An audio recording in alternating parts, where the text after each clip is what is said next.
बिस्मिल्लाहिर्रहमानिर्रहीम, अस्सलाम वालेकुम। डियर स्टूडेंट्स, उम्मीद है कि आप सब खैरियत से होंगे। My name is Adeel Mehboob, I am your computer teacher. आज की इस वीडियो में चैप्टर नंबर 3 का फर्स्ट लेक्चर हम पढ़ेंगे। चैप्टर नंबर 3 का नाम है डाटा कम्युनिकेशंस। तो इसमें सबसे पहले हम ये देखेंगे कि डाटा कम्युनिकेशन है क्या, और फिर उसके बाद हम देखेंगे कि इसके कंपोनेंट्स कौन से होते हैं, यानी कंपोनेंट्स ऑफ डाटा कम्युनिकेशन, जिसके अंदर हम इसके 5 कंपोनेंट्स पढ़ेंगे और डायग्रामेटिकली इसको समझेंगे कि डाटा कम्युनिकेशन कैसे पॉसिबल है। ये बड़ा इंपॉर्टेंट क्वेश्चन है, लेकिन बहुत ईजी क्वेश्चन है। तो चलते हैं लेक्चर की तरफ। डियर स्टूडेंट्स, चैप्टर नंबर 3 का नाम है डाटा कम्युनिकेशंस। डाटा कम्युनिकेशन का मतलब क्या है, सबसे पहले हम ये डिस्कस करेंगे और इसकी डेफिनेशन भी पढ़ेंगे। डाटा कम्युनिकेशन की डेफिनेशन बहुत इंपॉर्टेंट है और इस चैप्टर की फर्स्ट डेफिनेशन है। और इसके बाद हम देखेंगे कि डाटा कम्युनिकेशन के कंपोनेंट्स कौन कौन से होते हैं। डाटा कम्युनिकेशन का मतलब है एक्सचेंज ऑफ डाटा। जब भी हम डाटा एक्सचेंज करते हैं between two devices in the network में जब भी हम डाटा एक्सचेंज करते हैं, data can be in the form of audio, video, in the form of text, in the form of images etcetera. Data किसी भी फॉर्म में हो सकता है जब हम उसको एक्सचेंज करते हैं, यानी डाटा का जब हम तबादला करते हैं दो कंप्यूटर्स के दरमियान, एक कंप्यूटर से दूसरे कंप्यूटर तक और दूसरे से पहले कंप्यूटर तक, तो इस प्रोसेस को हम कहते हैं डाटा कम्युनिकेशन। सो डेफिनेशन भी यही कहती है कि data communication is the exchange of data between two devices.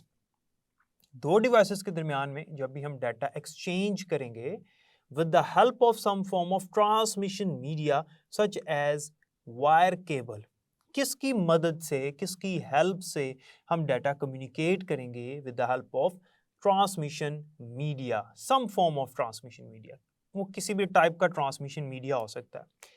यहाँ पे ये समझना ज़रूरी है कि ट्रांसमिशन मीडिया क्या होता है, और फिर उसके बाद देखेंगे इसकी टाइप्स क्या होती हैं। देखें, जब भी हम डाटा सेंड करते हैं, यानी एक कंप्यूटर से दूसरे कंप्यूटर तक जब डाटा ट्रांसफ़र किया जाएगा, एक्सचेंज किया जाएगा, तो दरमियान में कोई पाथ वे होना चाहिए जिसके ऊपर से डाटा ट्रैवल करके जाएगा। लेकिन दुनिया में हर चीज़ को ट्रैवल करने के लिए किसी ना किसी मीडियम की ज़रूरत होती है। Basically transmission media is a medium, it is a type of a medium. Transmission media को कम्युनिकेशन चैनल भी कहते हैं, ठीक है, इसको हम कम्युनिकेशन मीडियम भी कह सकते हैं। हर चीज़ को एक जगह से दूसरी जगह ट्रांसफ़र होने के लिए, ट्रैवल होने के लिए एक मीडियम की ज़रूरत होती है, और वो जो मीडियम है वो पाथ होता है जिसके ऊपर से वो चीज़ ट्रैवल करती है। अगर हम लोग ट्रैवल करते हैं, चलते हैं, तो हमारा जो मीडियम है वो है अर्थ, ज़मीन। हम ज़मीन के ऊपर चलते हैं, इसके बगैर हम नहीं चल सकते, हवा में नहीं चल सकते, हमारा मीडियम हो रहा है। लेकिन जब डाटा कम्युनिकेट होगा तो वो इस तरह से अर्थ के ऊपर से कम्युनिकेट नहीं हो सकता, ज़मीन का सहारा नहीं लेता। उसके लिए किसी ट्रांसमिशन मीडिया या किसी कम्युनिकेशन चैनल की ज़रूरत है। और याद रखिएगा, जब भी हम डाटा ट्रांसफ़र करते हैं from one computer to another computer, तो ट्रांसमिशन मीडिया जो है वो या तो वायर होती है, या तो वायर के ऊपर से डाटा ट्रैवल करता है, या फिर हमारे पास वायरलेस यानी सिग्नल्स होंगे जिनके जरिए से डाटा ट्रैवल करेगा from one computer to another computer. तो जब भी इंफॉर्मेशन या डाटा एक्सचेंज किया जाता है वो किसी भी फॉर्म में हो सकता है, ऑडियो, वीडियो, इमेज, या फिर टेक्स्ट के फॉर्म में, किसी डॉक्यूमेंट के फॉर्म में हो सकता है, किसी भी टाइप में हो सकता है तो वो डाटा ना, है तो वो इंफॉर्मेशन। तो जब भी उसको एक्सचेंज किया जाएगा तो इस प्रोसेस को हम डाटा कम्युनिकेशन कहेंगे। आज का दौर डाटा कम्युनिकेशन का दौर है, जिसकी वजह से हमारी दुनिया जो है वो ग्लोबल विलेज बन चुकी है। तो ग्लोबल विलेज का मतलब यही है कि इंफॉर्मेशन गेट करना इतना आसान हो चुका है, लोग एक दूसरे के करीब इतना आ चुके हैं, इतनी जल्दी से, इतनी स्पीडली डाटा कम्युनिकेट किया जाता है कि इस तरह से लगता है जिस तरह से गाँव में, विलेज में लोग एक दूसरे के करीब होते हैं और एक बात जो पूरे गाँव में बहुत ही तेज़ी से फैल जाती है। तो यहाँ पर आज इस पूरी दुनिया में जो ये पूरा ग्लोब है, यानी जो पूरी दुनिया है, ये एक विलेज की तरह बन गई है कि इन टर्म्स ऑफ कम्युनिकेशन, ठीक है। तो कम्युनिकेशन के हिसाब से अगर हम देखें तो लोग एक दूसरे के करीब आ चुके हैं, तो डाटा कम्युनिकेशन इतनी फास्ट भी हो चुकी है। तो याद रखिएगा कि जब भी डाटा कम्युनिकेशन की जाती है तो इसका ये मतलब होता है कि दो कंप्यूटर्स के दरमियान में हम डाटा एक्सचेंज करा रहे हैं, और वो जो डाटा है जो एक्सचेंज किया जा रहा है वो किसी भी फॉर्म में हो सकता है, और डाटा एक्सचेंज करने के लिए हमें किसी ट्रांसमिशन मीडिया या मीडियम की ज़रूरत होती है, और वो जो ट्रांसमिशन मीडिया है वो वायर मीडिया भी हो सकता है और वायरलेस भी हो सकता है। अब यहाँ पर एक डायग्राम मैंने बनाई है और इस डायग्राम से हम इसको समझने की कोशिश करते हैं। यहाँ पर एक कंप्यूटर आपको नज़र आ रहा है जो कि सेंडर है, और यहाँ पर आपको रिसीवर नज़र आ रहा है। सेंडर मैसेज सेंड कर रहा है और वो पहुँच रहा है रिसीवर कंप्यूटर के पास, लेकिन ये मैसेज किसके ज़रिए से ट्रैवल कर रहा है? कम्युनिकेशन चैनल के थ्रू, जिसे हम ट्रांसमिशन मीडिया या ट्रांसमिशन मीडियम भी कहते हैं। इनके साथ सेंडर के साथ एक डिवाइस लगी है जिसे कहते हैं इनकोडर, और रिसीवर के साथ एक डिवाइस लगी है जिसे कहते हैं डिकोडर। अब ये इनकोडर डिकोडर क्या है, ये हमारा जो आज का दूसरा टॉपिक है, इसके अंदर डिस्कशन होगी इसके ऊपर। डाटा कम्युनिकेशन जब भी हमने करनी हो उसके लिए हमें कुछ कंपोनेंट्स की ज़रूरत होती है। अब हमारा टॉपिक है components of data communication. Data जब भी हम एक जगह से दूसरी जगह कम्युनिकेट करते हैं तो इस प्रोसेस के लिए जो हमें ज़रूरत होती है, और वो जो कंपोनेंट्स हैं वो हमारे पास टोटल 5 कंपोनेंट्स हैं। Number 1 is message, number 2 is sender, number 3 is receiver, number 4 is communication channel, and number 5 is encoder and decoder. तो सबसे पहले हमारे पास आता है मैसेज। मैसेज क्या होता है? देखिए, ये भी एक कंपोनेंट है डाटा कम्युनिकेशन का। इसका मतलब है द इंफॉर्मेशन और डाटा, कोई भी डाटा या इंफॉर्मेशन जो हम सेंड कर रहे हैं टू बी कम्युनिकेटेड, इंफॉर्मेशन और डाटा टू बी कम्युनिकेटेड, वो डाटा या वो इंफॉर्मेशन जिसने कम्युनिकेट होना है सेंडर से रिसीवर की तरफ। तो मैसेज क्या है? मैसेज बेसिकली वो डाटा है, वो इंफॉर्मेशन है जो कि किसी भी फॉर्म में हो सकता है, ऑडियो, वीडियो, इमेज के फॉर्म में हो सकता है, यानी पिक्चर के फॉर्म में, डॉक्यूमेंट के फॉर्म में हो सकता है, टेक्स्ट मैसेज हो सकता है, किसी भी फॉर्म में हमारा मैसेज जो है वो एक जगह से दूसरी जगह भेजा जा सकता है। तो वो डाटा या वो इंफॉर्मेशन जिसको हम कम्युनिकेट कर रहे हैं, जिसको हम सेंड कर रहे हैं, जिसको रिसीवर रिसीव करेगा, जिसको सेंडर सेंड करेगा, जो कि ट्रैवल होगा ट्रांसमिशन मीडियम के ज़रिए से, उस डाटा या इंफॉर्मेशन को हम कहते हैं मैसेज। तो देखें कि मैसेज के बगैर डाटा कम्युनिकेशन पॉसिबल ही नहीं है। क्यों? क्योंकि डाटा कम्युनिकेशन का मतलब है कि डाटा को हम कम्युनिकेट कर रहे हैं, और डाटा कम्युनिकेट करने का मतलब है डाटा एक्सचेंज करना, और डाटा से मुराद मैसेज है हमारा। तो अगर डाटा ही नहीं है, हमारा मैसेज ही नहीं है, तो हम कम्युनिकेट क्या करेंगे? इसका मतलब ये है कि डाटा कम्युनिकेशन का जो फर्स्ट और द मोस्ट इंपॉर्टेंट कंपोनेंट है दैट इज मैसेज। वैसे तो जितने मैंने कंपोनेंट्स लिखे हैं ये इसके अज्जा हैं, इंग्रेडिएंट्स हैं, पार्ट्स हैं, यूनिट्स हैं डाटा कम्युनिकेशन के। इनमें से एक भी कंपोनेंट मिस हो गया तो डाटा कम्युनिकेशन नहीं हो सकती। इन सब कंपोनेंट्स का काम करना ज़रूरी है, इन सब कंपोनेंट्स का मौजूद होना ज़रूरी है। इनमें से एक भी मिस होगा तो मैसेज सेंड नहीं होगा, यानी डाटा कम्युनिकेशन ही नहीं होगी। तो मैसेज का होना ज़रूरी है। देखिए, अगर मैसेज नहीं है तो सेंडर सेंड क्या करेगा, रिसीवर रिसीव क्या करेगा, कम्युनिकेशन चैनल के ऊपर से ट्रैवल किस चीज़ ने करना है, तो इसलिए मैसेज का होना ज़रूरी है। So the number 1 and the most important component is message. Number 2 पे आता है हमारे पास सेंडर। सेंडर वो डिवाइस है या वो कंप्यूटर है जो कि मैसेज को सेंड करता है। सेंडर इज अ डिवाइस और कंप्यूटर दैट सेंड्स डाटा, जिसका काम है मैसेज को या डाटा या इंफॉर्मेशन को सेंड करना। सेंडर वो डिवाइस है that initiates the data communication process, यानी सेंडर वो डिवाइस है जिसने डाटा कम्युनिकेशन के अमल को शुरू करना, स्टार्ट करना है। यही स्टार्ट करता है ना, इसी का काम है मैसेज सेंड करना। इसके पास मैसेज होगा, ये मैसेज टाइप करेगा और फिर ये सेंड करेगा, तो इसी ने कम्युनिकेशन को स्टार्ट करना है, इनिशिएट करना है। और सेंडर का दूसरा नाम हमारे पास सोर्स भी होता है, सोर्स।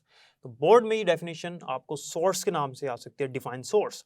तो आपको याद होना चाहिए source basically is a name of sender. Sender वो डिवाइस है जहां से मैसेज सेंड किया जा रहा है। तो एक नेटवर्क में वो कंप्यूटर या वो डिवाइस जिसने मैसेज सेंड करना होता है, जिसने मैसेज को भेजना होता है रिसीवर की तरफ, जिसका भेजा गया मैसेज रिसीवर रिसीव करेगा, ठीक है, इसको हम इस तरह से भी कह सकते हैं, तो उसे हम कहेंगे sender. So the device that sends data और message is called sender, and sender is also called source. जब भी डेफिनेशन आए तो आपने लाजमी लिखना है कि sender is also called source. Number 3, receiver. Receiver is a device that accepts the message that has been sent by the sender. यानी रिसीवर वो डिवाइस है जो कि मैसेज को या डाटा को रिसीव करेगी, एक्सेप्ट करेगी। और ये जो डिवाइस है या ये कंप्यूटर भी हो सकता है, इसको हम सिंक भी कहते हैं। Receiver is also called sink. और याद रखिएगा कि रिसीवर को हम समटाइम्स डेस्टिनेशन भी कहते हैं।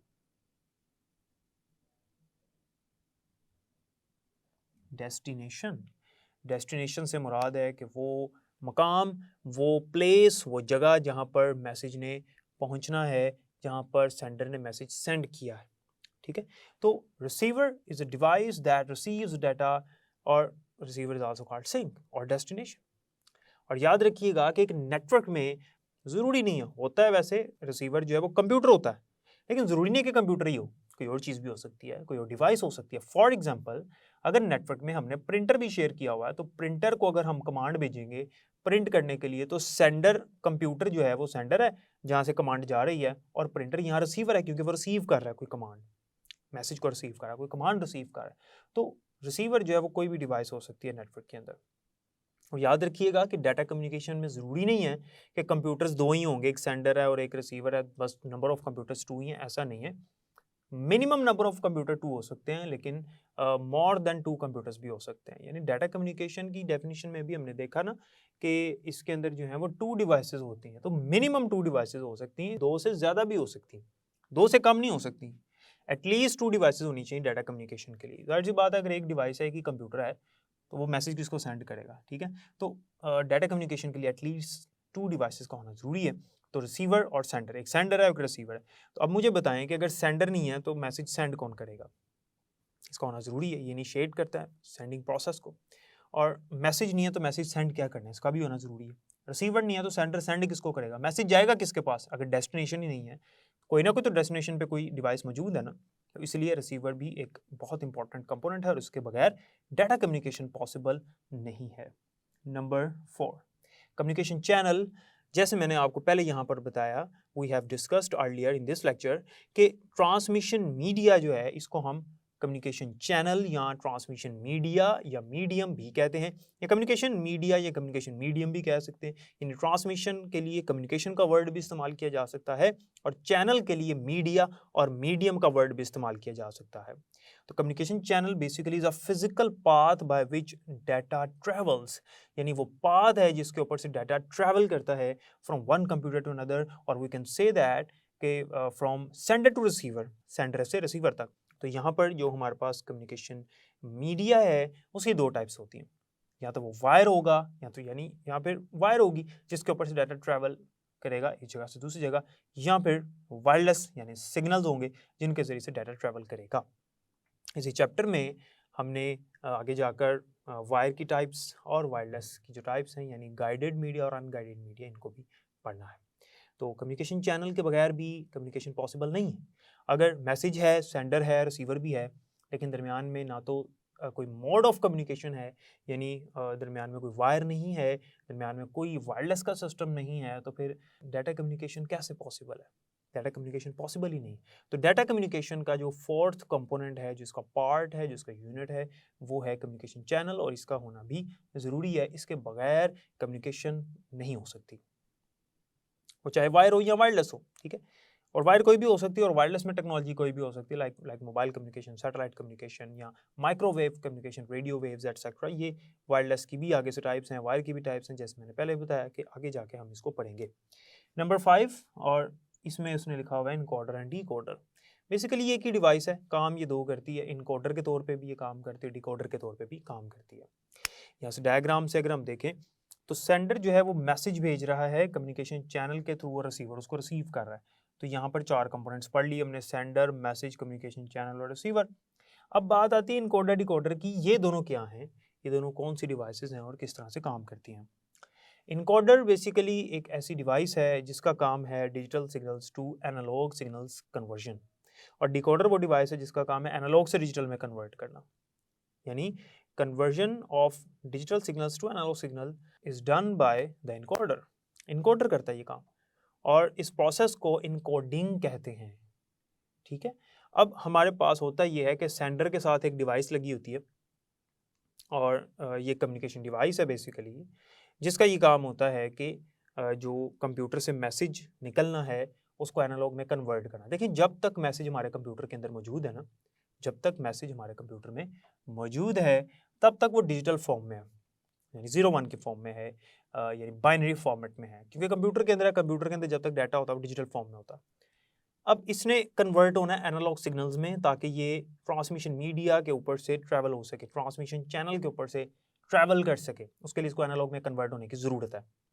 उसके लिए हमारे पास सेंटर के पास एक डिवाइस लगी होती है, कम्युनिकेशन डिवाइस, जिसको हम कहते हैं इनकोडर। जो इनकोडर एक डिवाइस है जो क्या करती है, इनकोडिंग करती है। जिस तरह से टीचर टीचिंग करता है, इस तरह से इनकोडिंग करता है। और इनकोडिंग का क्या मतलब है, conversion of digital signals to analog signals. Analog signal में डाटा कन्वर्ट हुआ और कम्युनिकेशन चैनल के ऊपर से ट्रैवल होता हुआ रिसीवर के पास आ गया। अब रिसीवर के पास जब मैसेज आया तो वो एनालॉग सिग्नल्स में है।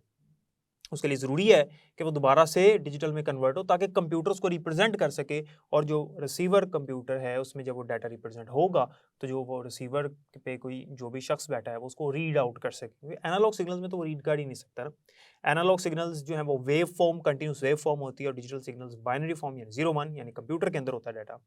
इसके ऊपर अगला लेक्चर है हमारा डिजिटल सिग्नल्स और एनालॉग सिग्नल्स, उस पर डिस्कशन होगी डिटेल्स इंशाल्लाह।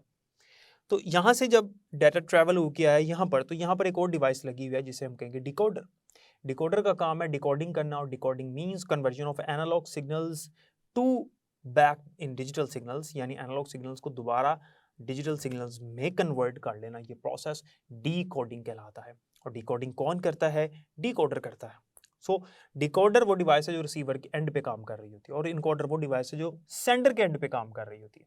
इनके बगैर भी डाटा कम्युनिकेशन पॉसिबल नहीं है। आपके पास मैसेज है, आपके पास सेंडर है, रिसीवर है, कम्युनिकेशन चैनल है, लेकिन इनकोडर या डिकोडर नहीं है तो मैसेज सेंड नहीं हो सकता। और अगर रिसीवर के पास भी डिकोडर नहीं है तो मैसेज वहाँ से सेंड हो जाएगा, तो यहाँ रिसीव नहीं हो सकता। तो इन दोनों का होना जरूरी है। और एक बड़ी अहम बात यहाँ पर मैं मेंशन करता चलूँ कि इनकोडर डिकोडर बेसिकली डिवाइस एक ही होती है, ये काम दो कर रही होती है। यानी डिवाइस एक ही है जो इनकोडिंग भी करती है, डिकोडिंग भी करती है। अच्छा, इसको समझिएगा। होता ये है कि सेंडर ये कंप्यूटर है फिलहाल, और इस कंप्यूटर के साथ ये डिवाइस लगी है जो कि इनकोडिंग कर रही है, और ये रिसीवर है, इसके साथ ये डिवाइस लगी है जो क्या कर रही है, डिकोडिंग कर रही है। यानी यहाँ से जब एनालॉग में सिग्नल्स आएंगे उसको दोबारा कन्वर्ट करेगी back to the digital signals. अब ऐसा पॉसिबल है कि ये मैसेज सेंड करे और ये रिसीव करे। अगर ऐसा मोड है कि दोनों कंप्यूटर एक दूसरे को मैसेज सेंड कर सकते हैं और दोनों रिसीव भी कर सकते हैं, तो जब ये कंप्यूटर मैसेज सेंड करेगा तो यही वाली डिवाइस इनकोडिंग करना शुरू कर देगी, और जब ये रिसीव करेगा तो ये वाली डिवाइस डिकोडिंग करना शुरू कर देगी। यानी ये डिवाइस एक ही होती है, इसलिए ये पांचवा कंपोनेंट है। ये दो अलग अलग नहीं है डिवाइसेस, वरना इसके 6 कंपोनेंट्स होते हैं। तो इनकोडिंग और डिकोडिंग एक ही डिवाइस करती है। सेंडर के एंड पे जब ये डिवाइस काम करती है तो एज एन इनकोडर बिहेव करती है, और रिसीवर के एंड पे जब ये काम करती है तो एज ए डिकोडर बिहेव करती है। लेकिन जब ये सेंडर बन जाएगा तो यही डिवाइस इनकोडिंग करेगी, और जब ये रिसीवर बन जाएगा तो यही डिवाइस क्या करेगी, डिकोडिंग करेगी। तो जब हमारे पास डाटा कम्युनिकेशन होती है तो इन पांचों कंपोनेंट्स का होना ज़रूरी है। आप यहाँ डायग्राम से देख सकते हैं। अगर इनमें से एक भी कंपोनेंट मिस है, मैंने आपको साथ साथ बताया, तो डाटा कम्युनिकेशन पॉसिबल नहीं है। उम्मीद है कि यहाँ तक समझ आ गई होगी। डियर स्टूडेंट्स, तो जैसे कि आपने देखा कि डाटा कम्युनिकेशन किस तरह से की जाती है और डाटा कम्युनिकेशन के कंपोनेंट्स कौन से हैं, और हमने देखा कि इन कंपोनेंट्स में से अगर एक कंपोनेंट भी मिस होगा तो डाटा कम्युनिकेशन हो ही नहीं सकती। हमने ये देख लिया था शुरू में ही कि डाटा कम्युनिकेशन होती क्या है, उसके बाद फिर डायग्राम बनाकर मैंने आपको ये समझा दिया। डाटा कम्युनिकेशन की जो डेफिनेशन है, इसके अलावा जो इसके हमने कंपोनेंट्स पढ़े हैं, ये सब बहुत इंपॉर्टेंट हैं according to the paper point of view. इसको अच्छी तरह से याद कर लीजिएगा। बाकी इंशाल्लाह हम नेक्स्ट लेक्चर में पढ़ेंगे टाइप्स ऑफ सिग्नल्स, जिसके बारे में आज भी बात हुई थी, एनालॉग और डिजिटल सिग्नल्स। तब तक के लिए मुझे इजाज़त दें, अपना ख्याल रखिएगा और मुझे भी दुआओं में याद रखिएगा। अल्लाह हाफिज़।